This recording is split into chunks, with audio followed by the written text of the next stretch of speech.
I was a bit difficult at school. I chose subjects I was interested in rather than ones that I thought I was going to do me good.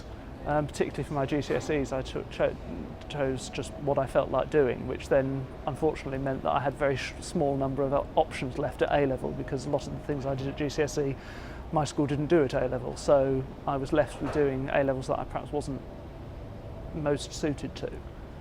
If you got into the sixth form, you were sat down at one point and given a UCA form, as it was at the time, and told to fill it in, and it was just assumed that you were going to apply to university.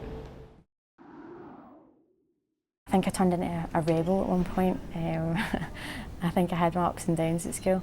I was a rebel against authority, I think, for most of my years at school. I didn't do really what I was told, and I would do what I wanted to do, which I think led me to college, because I was so persistent in being an architect. I think I've got quite a stubborn streak, and it took me my second last year to realise that it was all up to me, and the teachers weren't going to get the grades for me, and it was up to me.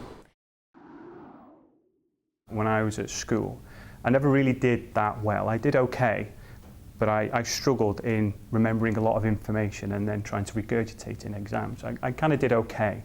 When I started doing my GCSEs as they were then, I wasn't really that good at English. Maths I still to this day find incredibly difficult, but biology and chemistry and physics were kind of set by rules that I could understand. And it wasn't a question so much of learning all this information, but if you understood the rules, you could apply it. And I found that, gosh, of all the things that I could do, this is the easiest and makes the most sense. And so I went on to university to do a degree in biochemistry, which kind of marries the biology of cells and tissue and the actual chemistry of how they work. And it was just awe-inspiring. I really enjoyed my time. Well, during my GCSEs, I think all of my best ones were sciences. So for my A-levels, I chose biology, chemistry, maths and physics. And then throughout the course of the A-levels, chemistry was the one that I enjoyed the most, so I chose it. I hadn't thought about a job in particular. I was just going with what I enjoyed at the time. I'm happy where I am now. I don't regret my choices, but I think had I have thought about it more at a younger age, I probably would have chosen something different.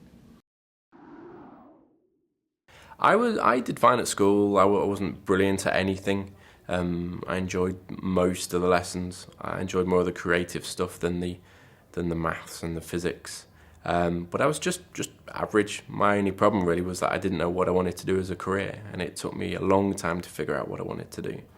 But I was trying to be pressured when I was at school as to picking a subject or a career and sticking with it. But I couldn't make my mind up. And it wasn't until I was in my mid-20s, I think, before I actually realised what I wanted to do.